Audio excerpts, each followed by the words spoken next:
Okay guys, Angie Peppers here. Hopefully everybody's having a good weekend. I'm spending my weekend and doing some, transplants with some of my peppers and whatnot. I came across one of my one of my favorite plants to have. This has been carried over from generations, starting with my grandmother. And this particular plant, as you may know it by the snake plant, or what most of us in our communities and culture, we know it by mother-in-law tongue, or lengua de la suegra. These plants are pretty popular. They're very, very easy to maintain. There are quite a bit of varieties. I believe there's about maybe 10 to 12 different species of snake plants. Some of you guys might have seen the ones that have the yellow or white outline. These can get pretty tall. We've seen them grow to about 3-4 feet tall. This particular plant, what I was doing is was going to transplant it.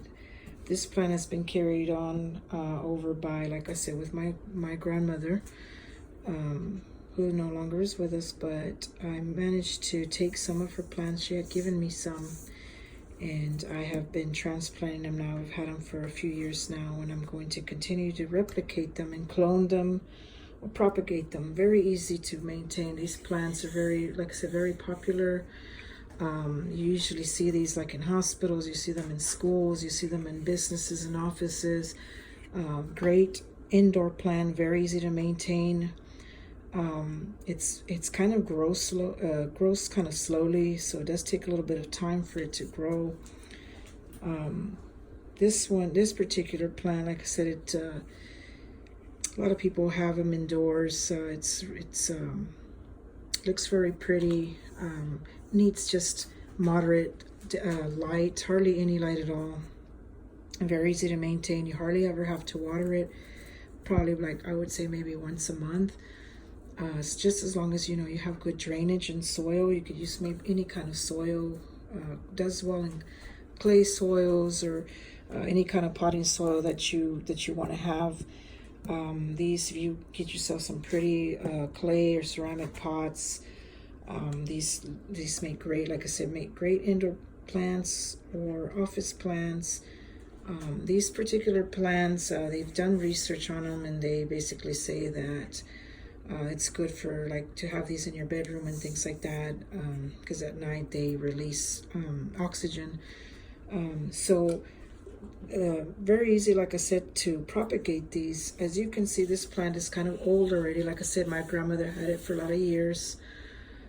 What turned out for what it started to do, they start throwing babies. And so what happens is, like, see how this one is the new growth?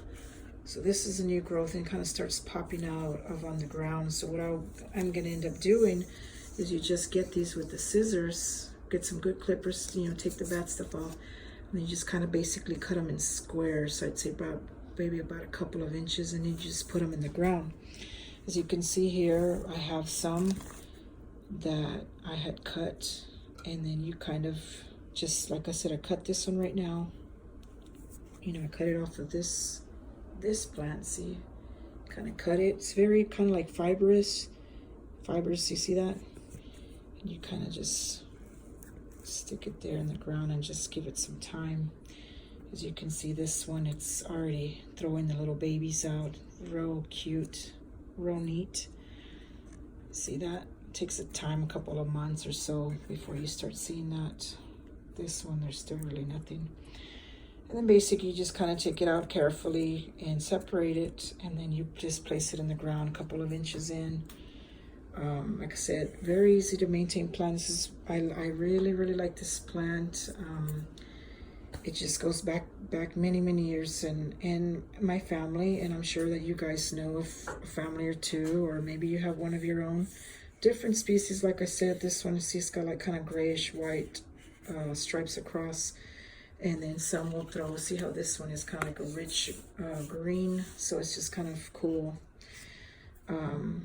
So like I said, If you want a nice plant, a good plant that's easy to maintain at home, a good starter plant where you don't really have to worry about watering it, this one will grow, grow through all season. You don't have to worry about it going dormant or it dying out on you. After a while, like I said, this one was here for several years. And I'm going to use the pieces to propagate and make more. This one I will separate it and put it in its own pot.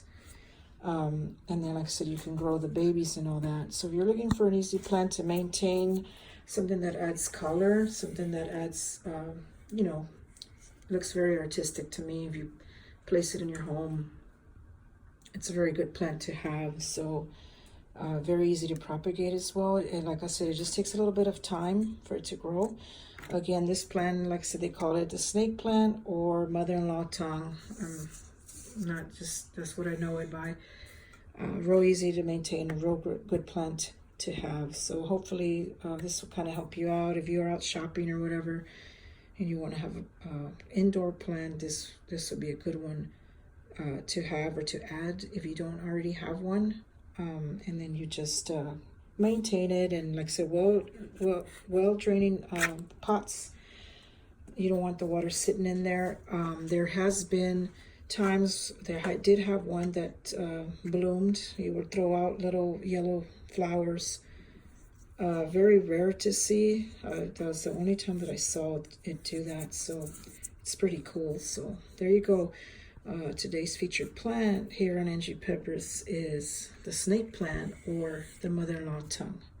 All right, guys, y'all have a great weekend. I'm out of here.